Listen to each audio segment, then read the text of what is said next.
As a pagan, I talk about Jesus a lot.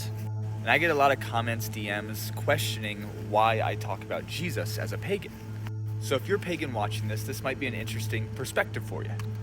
One thing I love the most about being an eclectic pagan is the fact that I don't really lock into one belief system.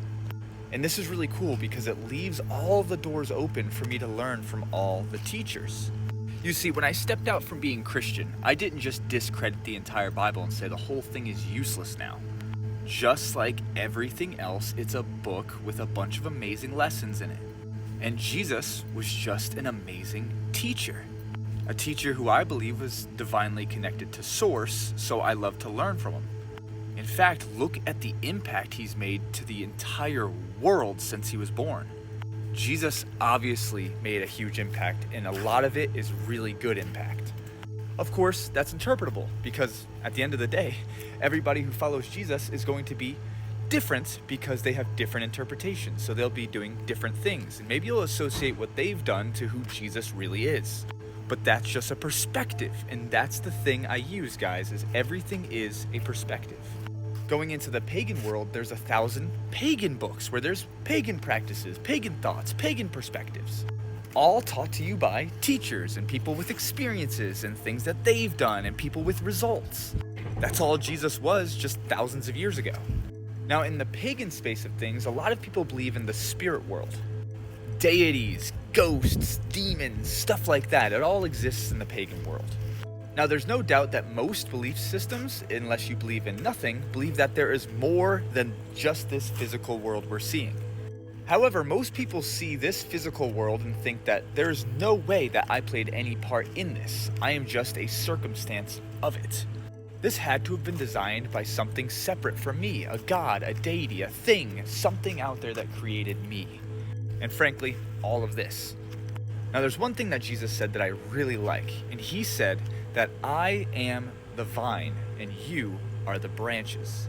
Now, one thing we got to remember is that when Jesus says I am, he's talking about the I of am. So when I am David, I am. David is not. I is connected to Source. So when you say I am, who is that I am? I am. That's what Jesus was saying. He's talking about God, Source, whatever you want to call it. I am, God, Source, is the vine, and we are the branches. Now, when you think about the vine and the branches, if we are the branches and Source is the vine, does that mean we're separate from the vine? Now, we might be a different thing, but we are one with the vine. Now, let's say we're the branch of a tree. Have you ever seen the As Above, So Below, or the Yggdrasil, or the World Tree, where it's the big tree and the giant roots below it?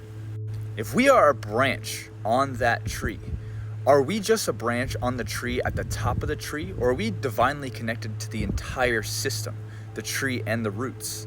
You see, a lot of times we focus on the separations of things, the good, the evil, the above, the below, stuff like that. But have you ever thought about the fact that all of that, the above and below, is inside one? It is all one. What is that big one thing?